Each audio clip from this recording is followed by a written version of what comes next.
plumb bob.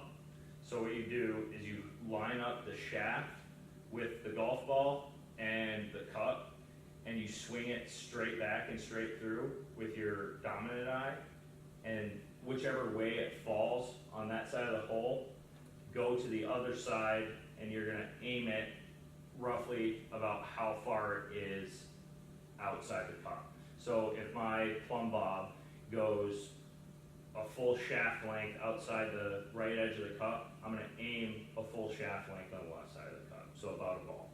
So then, kind of when you step up here, I usually use the line on the golf ball as an aim point mark, and so I'll line it up there, and same thing, so you want that pendulum swing, and you want to really get your shoulders rocking to make sure that you have a consistent stroke.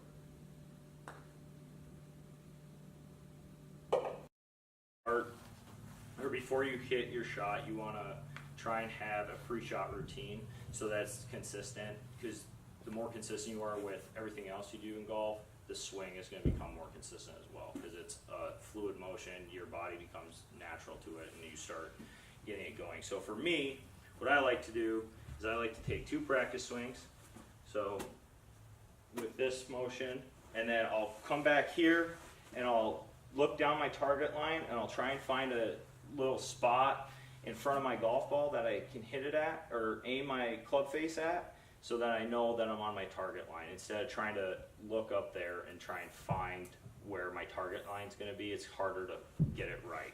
So I'll pick a little piece of grass in front of my ball, kind of aim my club face at it, set my feet, and then get ready and stroke through it. So does anybody kind of want to take me through their practice routine or swing routine, pre-routine? Pretty much when I'm just warming up, I really focus on the backswing and getting a smooth transition from my backswing into my downswing. When you're taking practice swings and stuff, do you do anything to kind of help you line it up, or, you know, get your posture right or something like that? Not much for my posture. I normally focus on an object that's closer to me than the hole, like you said. Okay, so with in swing, so ideally in a full swing you want to be thoughtless, but I know golfers tend to think a lot. I know, Corey, you told me last week that you thought a lot when you swung the golf club.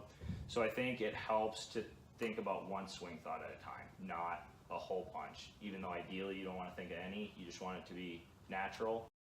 1.9, so that's really good for what the shot form was. And another way that helps that is if you stay back just a little bit going in, so you don't want to, you know, shift as early. So try and keep your weight and body a little bit behind it a little longer, and then you can transition after you get that stable impact through the ball.